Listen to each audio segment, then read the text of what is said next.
Okay, so here we are at Classic Cycles, Frenchtown, New Jersey. We just pulled up. I'm gonna go in and check out the shop. Go around back here. I've already been given permission. And I know Marcia, the shop dog, is running around. We got Joe here. Hey, how you doing? All right. So tell us about the place, Joe. What do we got going on here? All right. So here at Classic Cycles, we specialize in vintage British motorcycles. So most of the bikes we work on are Triumph, Norton, and BSA. Typically bikes from the 60s and 70s for the most part. Do you have a cutoff point? Generally the kind, the end of the early British era, so like we go up to the early 80s. Okay. But for the most part, the bikes we work on are in the 60s and 70s. They're the most popular and probably the most collectible at this point. The cool thing about this era of British motorcycle is they're really very rideable. They're like, you could put some time and money into them and still use them as a daily rider, ride them to work. They could go fast, they could be reliable, they're easy to maintain, they're easy to get parts for. So like if there's anyone out there that's kind of like, oh, I don't know if I could get into vintage bikes, these really aren't very intimidating to get into. Right. For me, I built my first Triumph, I guess, 20 years ago or so. Okay. I kind of bought like a rolling basket case, and I grew up around motorcycles. I rode dirt bikes as a little kid and all that, and I remember all my uncles and stuff I really looked up to, but none of them were really into British bikes. A lot of them had Harleys and Japanese bikes and stuff like that. Nobody in the family ever had a Triumph. I always thought they were cool. So I showed my uncle this rolling basket case that I got. It was kind of like a Bitsa bike, mostly late 60s stuff. And he was like, Triumph, what a terrible piece of shit. Why would you ever want to work on one of those things? And I guess that kind of like lit my fire. I was like, all right, dude. Right. Instead of pushing the other direction, you were like, yeah, well, I'll show you. Yeah. So I'll send you some pictures of that bike. Oh, I ended cool. up building that bike, and then it got featured in a couple magazines, and it won a bunch of shows and stuff. Like in the early days of building these vintage bikes, like there wasn't too many people that were really making them nice. It still were kind of ratty and stuff. Okay. So that was kind of like the bike that changed everything for me. So fast forward, I guess maybe 4 years or 5 years after that, I was on a run with a bunch of other British bikes, or vintage bikes, and I crashed it really bad. And I put myself in the hospital, and I wadded the bike up, and so then I met Dave, because he had all the parts and everything. My buddy Mike 47, he introduced me to Dave to get the parts and stuff for it. And Dave's the owner. Dave's the owner of the shop. So, we got to talking, and once I got the bike back together and I healed up, I had brought it by here, and he was like, man, if you could build a bike like that, I could use your help around here, you know what I mean? Okay. So, I had a lot of history building wheels. I was a bicycle mechanic when I was young, so I built a lot of, bicycle wheels. Right. So for me, it was really easy for me to do side jobs with him, lacing wheels, and then doing top end, and then I kind of got into doing everything, motors and wheels and just general mechanical stuff. So back then, I ended up singing carburetor. Got to keep the business flowing, man. But back then, I was able to take a couple days a week out of my square job to help at the shop, and it kind of like, it was cool to be able to make a little extra scratch doing what I like to do. Sure. So, at that point, like the square job stuff, the economy tanked, and it was getting kind of bad, and they cut our hours and cut our pay, and I'm like, I got more work than I know what to do with at the shop. Right. So I'll just go where the work is. So I started working with Dave full-time back then. And I took a break. I tried a couple other different jobs, and I ran my own shop for a little while. And I ended up coming back to Dave a couple of years ago, and we've been just hammering bikes out since full-time. That's great. So, and it seems like you guys you're busy. This is the second time I'm here. Yeah. No shortage of work.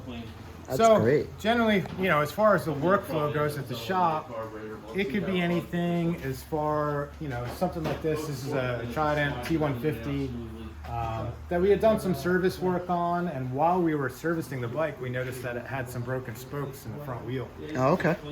So generally when a spoked wheel starts to break spokes, you really should relace the whole wheel with new spokes. Sure.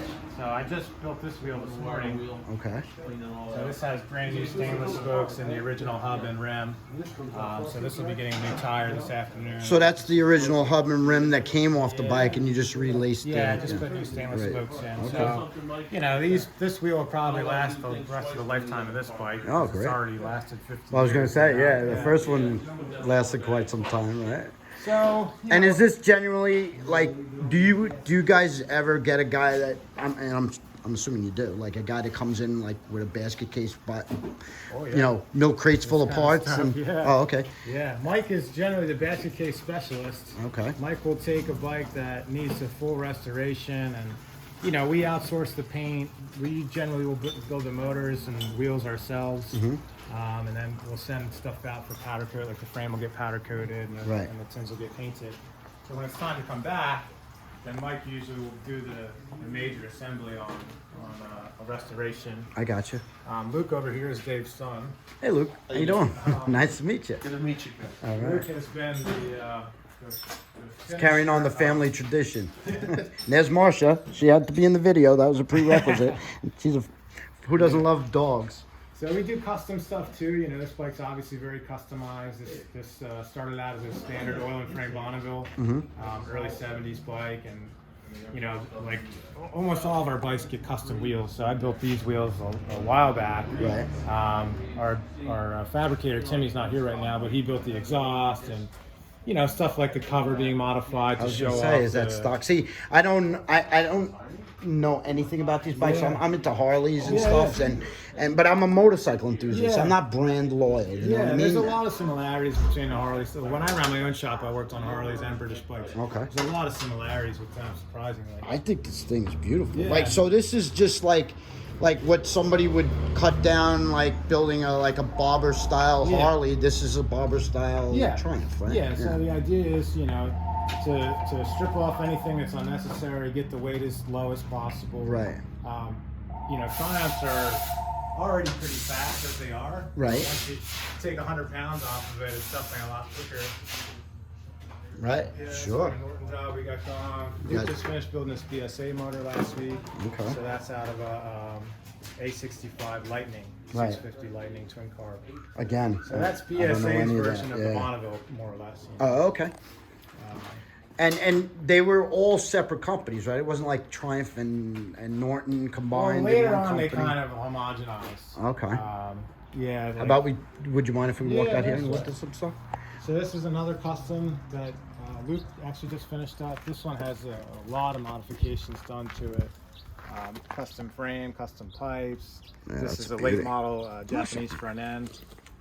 A lot of really high-tech electronic components. Right.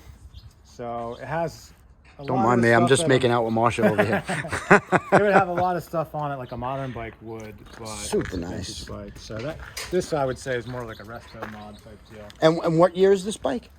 It probably. Or is it just a hodgepodge of parts that kind of put together? Yeah, it's more like a mid-70s. Okay. Starts out as mid-70s stuff. Is that what the motor is, like a mid-70s motor? Yeah. Like, and all of those drilling in the cover there, that's for weight savings kind of thing, or? I mean, it's more for style, if anything. Right. The whole idea with this and that other bike you saw up on the lift that's hogged out, it's kind of showing off the fact that it's got a open primary now. It's a dry belt drive. From stock, the covers are, you know, they have a bit of oil in them, and the chain runs in oil. Okay. So it has a traditional chain drive and a big steel heavy clutch. So when you go with these, this is what is called a Bob Newby belt drive. So it's a really, really nice clutch kit. Has a really good feel to it, and then you don't have to worry about leaks, at least in one place on these bikes. I gotta say, I'm afraid this video is gonna wind up costing me money, because now you're getting now as if I need another thing to be into. Wait, I just have to show like the location of the shop. I mean, That's our barn. how awesome is that? Yeah, we got a nice backdrop. Do you own that property No. too? Oh, okay, yeah, okay. But it's definitely nice to take photos of the bikes after they're done. Oh out there in the yeah, field. man, without a We just doubt. finished a Commando last week that got shipped down to South Carolina, and I got some really nice sunset photos out there. That's great. Yeah, absolutely. I love it. And believe me, I appreciate you being so easy to talk to. You seem like you're a natural. I don't think this is your first rodeo at being. Oh, okay. Yeah, well, don't judge me when you see this video, because I'm sure I'm not up to par with your skills there. Yeah, and these are just various customer bikes that are in here for various different reasons and stuff. Okay. So some of the time, they'll come in for tune-up or service, and then we find out, like, hey, this bike could really use a top-end job. Sure. So we all end up doing this. It's like that snowball rolling down the hill, man. It keeps getting bigger and bigger. Generally what happens is that, you can explain to the owner, like, hey, this bike is worth putting some money into because they're valuable. Like Commandos and all the vintage British bikes are going up in value. Yeah, everything. So specifically these Commandos are really is that what this one I'm putting the camera? Oh, this one right here. Okay. Commando is really going up in okay. value. Right. Okay. Oh yeah, that's a Triumph. This is a Norton. Yeah. Triumph, that's another T150 Trident. Okay. Now let me just ask you a question. Now, so that Triumph over there, because it just catches my eye, like something like this. What year would this be? Around about? 50. Yeah, that one is. I want to say it's a 70. Okay. Now something like this. How much, if a person wanted to go out and buy a bike like this, off of like a Facebook Marketplace or on the various sites that they sell these things on, what would something like this to pick up that needed some work, that you could say like, oh, I want a little project, but not a whole total basket case type deal? I mean, generally for the most part, you can get them. I want to say like that's all together and maybe hasn't run in a while. Right. And definitely is going to need going through. Like probably anywhere from like $5 to $8 grand. Yeah, so that's not a big investment, like to, Yeah. That's what I tell my wife. It's not a big investment. Yeah, a lot of the time, if you had restored that bike, you could easily double the value of it. Right, but like I'm looking from a personal standpoint. Like I would buy something because I like it, and I don't want to. Like I'm not doing it for money. Yeah. Like this BSA, this thing looks like it's been restored. Yeah, that's a Victor. And this is like. It's BSA's early kind of dual sport bike. Oh, okay. That was an on-off-road bike. Yeah. They had an aluminum tank. Okay.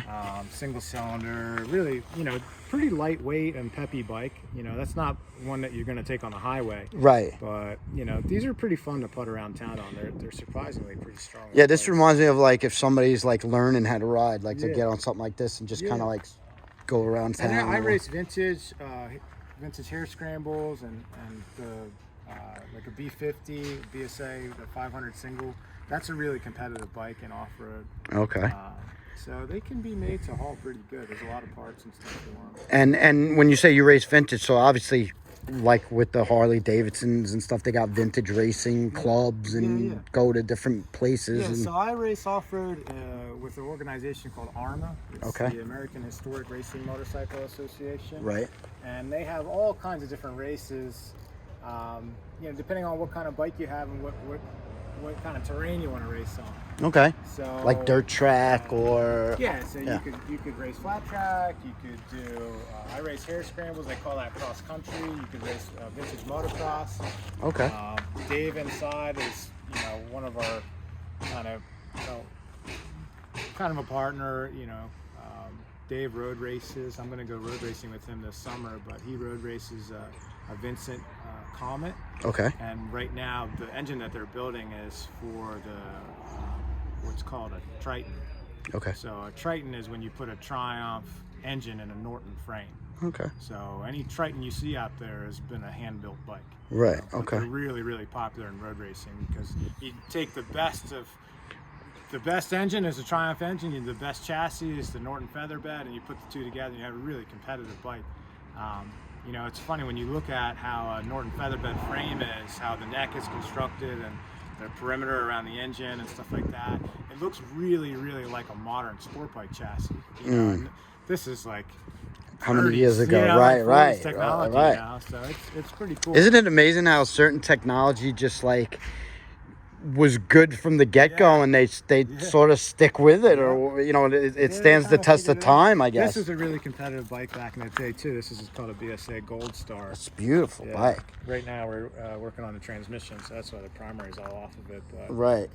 Now, are there a lot of like places like with Harleys and stuff that deal with like aftermarket parts for these, or like because I mean, me personally, I would lean towards, if I was going to do something like this, like original parts. You know what I mean? But they do produce a lot of aftermarket stuff too. There's a lot of aftermarket original stuff. There's quite a variety of suppliers of British remanufactured original British parts, because they've been collector bikes since the get-go. Yeah. You know what I mean? So people have been collecting and restoring British bikes from the early days. Right. So there's a lot of these companies that have been around for a long time. This one here really just, oh my gosh, that is just a beauty. It really is, I have to say. Now, Dave was telling me the other day when I was here that he was getting back one of your race bikes or something like that. I don't know if it came back, but he was saying if we could look at that. Yeah, if you want to check it out, sure. Maybe I'll pass you off to Tompkins here. Oh, okay. So this is the Vincent Comet I was telling you about. Okay. This just came back from, where was your last race, Dave? South Carolina. You know, so this bike's more of a chopper than any chopper you've ever seen. Okay. This has got more custom and hand-built stuff on it than you could even imagine. Wow. So, you know, what's really unique about this bike is, you know, obviously the rear suspension is really unique for its time. The fact that it's a single-cylinder Vincent. Usually people only know the twin-cylinder Vincents, but the single cylinders are really competitive. See, me looking at this monoshock here, that looks like something that would have been like a modern upgrade to it, but that's really... I mean, usually did the Comet come with a twin shock as well? Or? Well, you can look at the twin over there and you'll see what the stock. it's like original. Yeah. It had two spring boxes on either side, and then a damper in the middle. Okay. The twin over there, you can see the two spring boxes. That's a little earlier model. It doesn't have the damper in the middle like this does. But we put a coilover spring on the damper, and that got rid of the two heavy spring boxes. I got you. Okay, so this is purely a race bike at this point right now. Yeah. It started out as a road bike. Okay. And morphed into this over the years. Now I know from like a friend of mine has a Vincent that's he's a big collector of all things, and he has a Vincent that's actually worth like really good money. Well, one sold at auction just a few years ago for almost $1 million. Yeah, he's got not quite that valuable, but he's got one that's worth upwards, I guess, of $100,000. Oh yeah. So the I twin's mean, in good shape. is every Vincent that kind of a like meaning worth a lot more because they're more rare or something? Is that? I don't know anything about these bikes, so the twins are generally more desirable than the singles. Okay. So. Yeah, because Vincent, I don't see many around. The early ones were called Series A's. The Series A twins are worth quite a bit of money. They're almost $500,000 for a nice one. Yeah, because like even though I've never been into these bikes, I do know Triumph, Norton, BSA, but Vincent not as popular in terms of my knowledge. The iconic photograph to even people that don't know motorcycles. Right. Oh yeah. And that's a Vincent. That's a Vincent. Wow. That's basically the first Black Lightning. And even I know this picture, Right. Bonneville Salt Flats in 1948. Wow. And he's doing 150 miles an hour right there. In his Speedo. In a Speedo. Oh wow, that is friggin' awesome, man. Oh, that is really awesome. So do you actually race this bike? Mm-hmm. Oh wow, that's great. And you're just bringing it back and making the repairs from running it out and... Yeah, basically it just gets an oil change and check the valves, and knock wood, she's a very reliable motorcycle. And Joe and I will be racing a pair of them in May out in Kansas. Wow. A friend is going to lend Joe his Comet, almost identical. It's nice to have friends in the industry. It's nice to have friends that'll give you stuff too, lend you stuff, I mean, right? for what it's worth, Scott can race my old Turd 72 air scrambles bike. Yeah, there you go. There you go. So let's. I'm gonna go where you said there's a twin out here. Where's Yeah, that at? so here's This- here's that's the feather bed frame Oh, I okay. was telling you about. How Oh, you can okay. see, you know, it's cool how we have the tank off of it now, and you can see how the neck is triangulated here. Right. You know, and like if you look at a lot of late model sport bikes have that kind of triangulation up there, which really keeps the steering head rigid and fixed to the rest of the chassis. Right. So this is going to get the engine that they're building now. Oh, okay. This will be Dave's Triton Road Racer soon. Wow. But yeah, the other Vincents up front, the twin, you can see. Kind Oh, of that's how this it's one. got Okay. this, yeah. Okay. Yeah. Yeah. This is. Like I said, this is. Oh, that one over there. Okay. Yeah, that's super cool. Yeah, I mean, I can move this Norton out of the way. Sure. Why We not? got Marcia's dog. Yeah. I don't know about. I don't want Marcia to be uncomfortable. You know. When we have the wood burning stove going, she likes. to Oh, move sure. up. Yeah. Keep warm. You know, it's a Series B, so it's, I think it's 40, it might be 46 actually, Okay. post-war. Wow. But these are really. And that was built as an homage kind of to the one that's, To the guy in the speedo. Okay. But these are really neat, you know. Like this has a lot of early technology where. Look at that front end on Yeah, it it too. has twin drum brakes on the front, so you can see it'll pull both of the front brakes at the same time. Right. Right. You know, kind of like toolless wheel changes. Like Right. these bikes are really meant to be ridden and maintained by the owner. Yeah, it's really pretty high tech for, you know, again, 30s technology. So let me ask you a question. Something like this, in this condition, how much do you think it's? More than you and I can afford. Yeah, yeah, that's. Yeah, even those $8,000 bikes in the back, that's more than I can Yeah. afford. You know what I I mean? mean, I think that really just goes to show why most people know Triumph, Norton, VSA. and Right, right. Vincents are really on a different plane. But this is awesome. Like, I'm just like I said, I'm an enthusiast for I'm a motorcycle enthusiast, Yeah. and I have no brand it's loyalty. cool. It's a good way to get exposed to all kinds of stuff you might not see otherwise. Right. My earliest memory of a Norton, I started out. My dad had a '74 Honda CB750, Yeah. and our neighbor was a airplane mechanic, and he had a Norton. So I would have to say it was around 1974. Yeah, cool. You know, and I remember it was like almost like a copper color tank or that color. You know, if I remember correctly, and yeah, that's the only thing I knew about. And I started out with Hondas and stuff like that, but now I got into Harleys, and that's Yeah, we just did a restoration on this one. You know, you could see everything got torn apart and polished, and yeah, it's beautiful. you know, like what's unique about a Commando is that it kind of has, you know, you talk about Harley Davidson, and you know, eventually they went to rubber mounted engines, Right. to kind of have the bike stop destroying itself for one, but also destroying the rider. Right.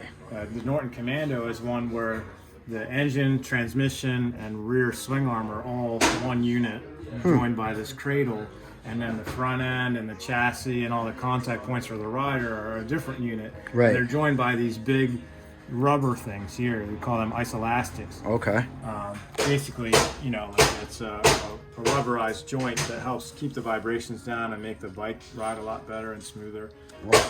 So when these are set up right and the isolastics aren't whooped, these ride really nice. They handle really good. Really cool. It's a strong run. And in terms of like mostly everything is done in house. Like if you're restoring a bike, like what do you send out? Like for the polishing and stuff, do you guys do it here or do you send it out? We do the Oh, polishing okay. here. We have a Paintwork? big buffing room in the back. Paintwork usually goes out. We have a handful of painters that we use depending on the job. Okay. So like we have, you know, a couple guys we use for like perfect period. You know, like if we're gonna do a restoration and the paint has to Right. be exactly what it was. Gotcha. You know, we will use one guy, but otherwise we might use a different guy if he's gonna do a custom job. Sure. Right. You know, we have a hand pinstriper that comes in and does all the hand pinstriping. Incredible. Yeah. you know, it's, Now, why is this bicycle hanging there? What's that about? it's a Triumph bicycle. Is that right? Yeah. Oh, wow. Yeah, not a lot of people have seen Triumph bicycles. I never knew they made bicycles, Yeah. but I see it hanging there, so I know it must be something special. That's a really, You know. So now this is your parts area and stuff like that. So you got all your necessities in terms of nuts and bolts. And Yeah, so we have a huge catalog of parts. You know, it is computerized. We use this old DOS system, but it really works well. So generally what we'll do is we'll have a customer come in that needs a part. We'll look it up in the book. Mm-hmm. You know, we have every parts book for every bike we work on.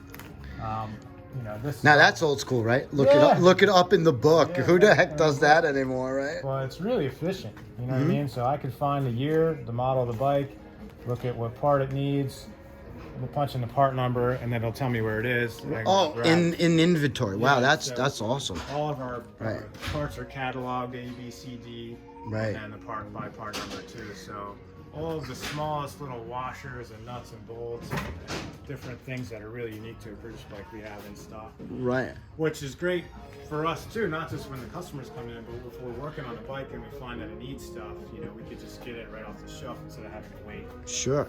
And I have to say, and I know, like, off camera, Dave is just talking to me like a stickler for neatness and everything. and it's amazing to me because he's like, don't show the clutter. And I'm like, what? I don't even know what he's talking about. It's such a clean shop. It's like, yeah, I got to say, I'm impressed with it. Now, the other day I was here, there was a room in the back there that he brought me into. Yeah, that.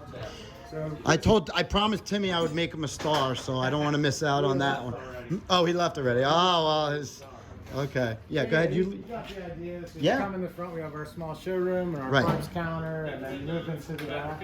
Right. And this is our workshop area where a majority of the mechanical work goes on. Mm-hmm. But we keep the fabrication room separate because, you know, with fabrication, you don't want to break the Yes. getting on stuff. Sure. Especially if we're putting engines together. Right. So we keep this space separate. So this is Timmy's welding table. Right now, he had just built his chassis for the Excelsior Henderson selling car. That I saw that when I was here.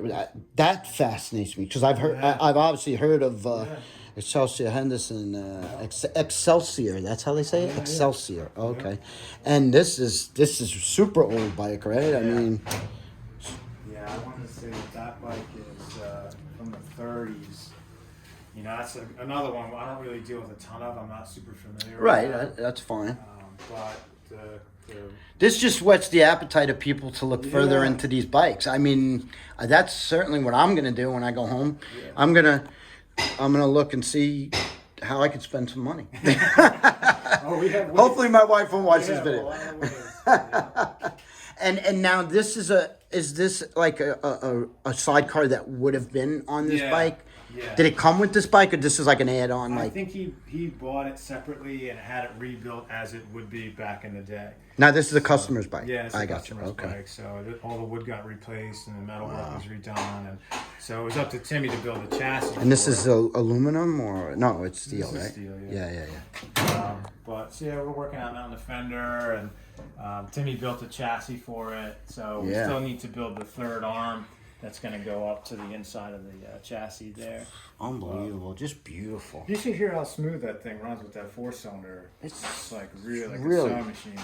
It's really cool. Beautiful, and I mean, you make the most of the space, man. I mean, you got like a top, organization here, meaning like to put the bikes together, like you said, from start to finish. Yeah, I mean, we'll use it. We have obviously a really huge, nice lathe that we use. Right. So this is great for me. Like, I do all the wheels. Okay. So if I need to make a axle spacer or, turn like brake parts or something like that, I can use the lathe here. So we have that. We have a big Bridgeport milling machine here. So we do other custom stuff. Right. We have our Bridgeport. And you can see how well taken care of it is. Like it gets tucked in when at the end of the day when it's not going to be used. Right.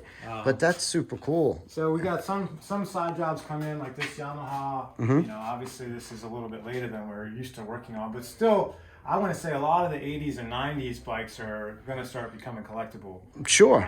So we had a customer come in that needed some modifications made so that this gas tank and seat and everything could go on. Well, that's why I wanted to ask you about that stuff. So, like, if people watching this video want to get work done by you guys once they look into what an unbelievable operation you got in the skill. No, I mean, you laugh it off, but it really, I'm looking. A lot of stuff. Well, I'm looking at the bikes that you guys put out, and I'm like, wow, this is like, you could tell. You could see when somebody's passionate about what they do, it shows in their work. You know what I'm trying to say? It's almost like to a psychotic level. Because I spent all day yesterday racing in Enduro. I'm working today with a broken hand, I guess. Oh, jeez. I did a... Watch, turn it around. Whoa. Yeah, it's super messed up. Now, I just want to make it clear that you didn't have to hit me or anything during the making of this video. I didn't get out of line. I race modern Enduro, too. So I have a late model KTM that I race on the East Coast Enduro Association circuit. Right. More or less. So I had an Enduro yesterday, and I hit a tree toward the end of the day. Oh, my God. But I still got second place. Well, that's what matters, right? Hey, listen, you got to make the sacrifices. But, I mean, it just goes to show you, like, a regular job, we're looking for an excuse to call in sick or whatever, right? This job, you're like, just tape it up and go to work. You didn't even tape it up. Yeah. But, yeah, I mean, I don't want to concentrate on this bike because of all the bikes that I want to focus the camera on, that's not the one. Yeah. But, yeah, this is, I appreciate, I don't want to take up too much of your time, but it's you know, It's just unique space. it is, and I just want to like show off everything you guys do. And so now this is a shelf where you keep like the parts that are off the different bikes you're working on or whatever. So stuff that's painted that we don't want to have it get messed up. Gotcha. The parts that are waiting to go on, we'll put up there. Right. And we have an ultrasonic cleaner that we'll put carburetors and stuff like that in. Right. Dave's got me so paranoid that I'm going to put something on the video and he's going to call me up and be like, I told you not to show that coffee can on the floor. We have a vapor honing machine. So the vapor hone is really nice when we do like cylinder heads and stuff like that. Right. Where the engine is, a lot of the British engines have cast aluminum that's bare. Okay. And it can look corroded after sitting for a long time, but if you vapor hone it, it really comes up beautifully. So Absolutely you can beautiful, see those yeah. edge cases came up nice. Oh. So we have our vapor hone, we have our parts washer, and our ultrasonic. And I'm everything gets used. There's nothing here that doesn't get touched. You know. right. If it doesn't get used, it gets tossed. Yeah, I got you, We don't have enough man. room to have crap around that we don't use. You know. Yeah, no, I now, Dave, I know you're a busy guy, but if you wouldn't mind just taking a couple minutes out to talk about the What do you need me to the do? history of how you got involved in this. Okay, so the we'll shop. start when I was I'm gonna start building that wheel. Great, go ahead. 16 years old, Okay. and I started sweeping the floor and doing odd jobs at my uncle's shop. This shop that was located in Edison. Oh, okay. It moved a couple places. Actually, it started at Edison, it moved to Piscataway, it moved to Somerville, moved back to Edison, and then in 2001 we decided to move out to West Jersey, and we added on to the old garage this new existing garage, Okay. and so we've been here since 2001. Okay. So your uncle is the one that got you Well, into yeah, these bikes and stuff. Billy Farber. Okay, Billy Yeah, Farber. he started in Edison, and I bought it off him in 2006, Okay. and we've been doing it since. So I've been doing British bikes since I was 16 or 17 years old. Wow. So I'm 58 now. And obviously your son is here and you're passing it He's on down. vacation, so Oh, he's on vacation. yeah, he's, This is how people come, go on vacation in this business. They come to work. he's helping me out Interesting. with some projects that need to get completed by Okay. spring, and so yeah, I've been doing this a pretty long time. That's great. And do you do a lot of internet business or like parts and stuff? No. I get some jobs over the internet Okay. because they see my posts on Facebook or Instagram. Right. And then people have me do work for them, but I don't really sell a lot of parts. I don't Okay. have an internet store Right. where I sell parts. Yeah, I was just wondering if people like from like a great distance say, hey, that shop builds awesome machines. Let me send them stuff. I have a customer right now sending me a Norton Commando to rebuild from Monterey, California. Oh, there you I go. just did a Triton engine for a guy in Michigan. I don't remember the town. And then we just restored a Triton 1975 T160 for a guy in Pittsburgh. So Oh, there you go. Get them from all over. Yeah, because I just want to get it across to anybody watching this video, like the work that you guys do, and it's worth the money that it costs to ship the bike over here, because you know you're going to get a quality job out of this place. Yeah, I asked the guy, don't you have anybody in California that can rebuild it? And he's like, all my shops are closing down. The industry's going through a little transformation right now, where the older guys are kind of getting out of it. And they're not passing it down like you are. I'm though. older, but I'm not old enough to worry about selling out yet, I got you. you know? And I'm getting a lot of work from these other shops that recommend me. Now I feel like with the state of the world, wherever you stand on it or whatever, but I feel like nostalgia is coming back in style, because people are hearkening back to the days You know, when something's happening in the industry that I don't really understand at the moment, and a lot of the older guys are selling these bikes, and it seems to me that there's not enough younger guys interested carry the in it. torch. There's a bunch of them. Right. Some kids coming up that dig these bikes, but I don't know if it's going to equal the amount of guys that are selling these bikes. Right. We'll see. But do you see now? How does that translate in terms of like how much these bikes are going for? Do you see the price dipping a little bit because so many? The price is dipping a little bit on complete bikes for sale, but a lot of these customers will come in here and they'll have me do $18,000 to $20,000 restoration on a bike, and I tell them right off the bat, you're probably going to be a little underwater with this thing when you're done. Right. But they're doing it for the sake of just they love the bikes. Yeah. Right. Yeah. You know, it's like I'm assuming the bike hobby. I mean, I feel it's a little different, but the car hobby, whatever, it's like hot rods and stuff. It's like the old adage, like if you're going in this to make money, you're. I'm not getting rich. I'm just struggling by. Right.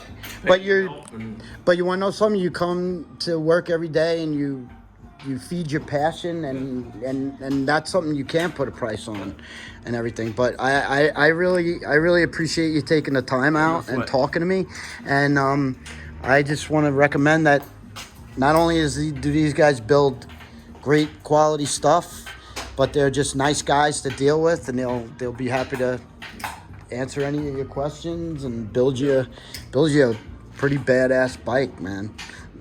So yeah. So thanks again, Dave. I appreciate it. All right.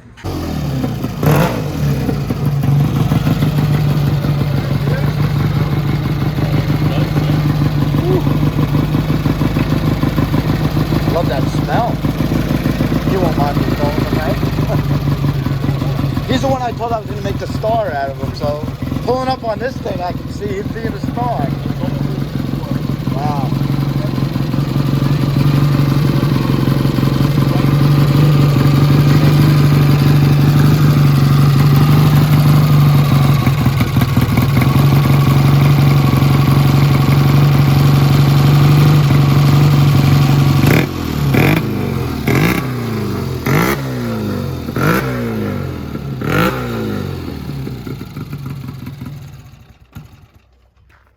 Wow.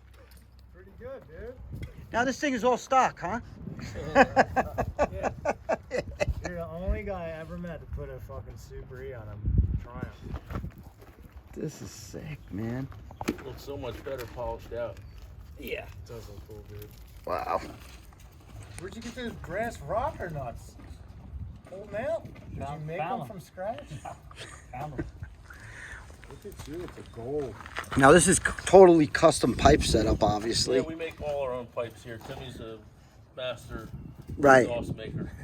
Oh, All man. stainless steel. Hi, Doc. Come on.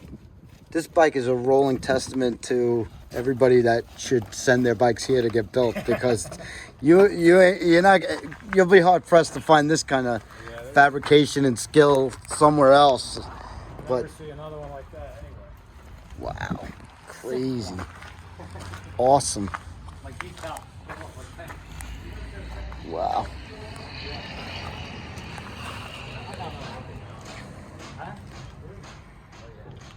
I'm working on a tune-up right now. I wish this was smell-o-vision, because I love that smell, man. It smells good. Yeah, he just put it back together.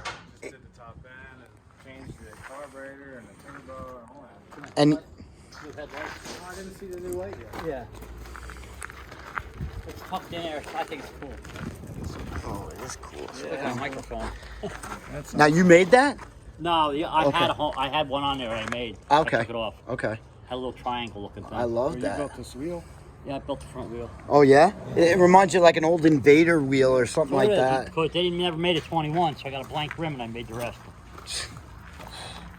This is killer, man. This is killer. Psycho killer. I want to get a job here. Can I sweep the floor? I don't know. I'll be in charge of social media. Yeah, there you go. Beautiful. Beautiful. Everything about this place is just cool. The location, the people, Well, it's loading up. If I let it idle, it's gonna load the up. skill and the fabrication skill and the It don't smoke at all. knowledge, everything. If I let it idle, Top it shelf. loads up. It comes down where you want it. Just, Maybe you're flooding the top end of the flood. I really like this. And we'll end on that. Couple years. I could have. Yeah, I did whenever I had a chance, I worked on it. Collecting parts, huh? Yeah. Yeah, it's one of those things, right? Things hand fabricated, so it took for Right. forever. And it's also one of those things you don't have time to work on your own stuff because you're building things for everybody else, Yeah. right? Everything's handmade, you know. Well, I could see that, yeah. I mean, it's beautiful. Absolutely beautiful. Psycho killer. Dun, dun, dun.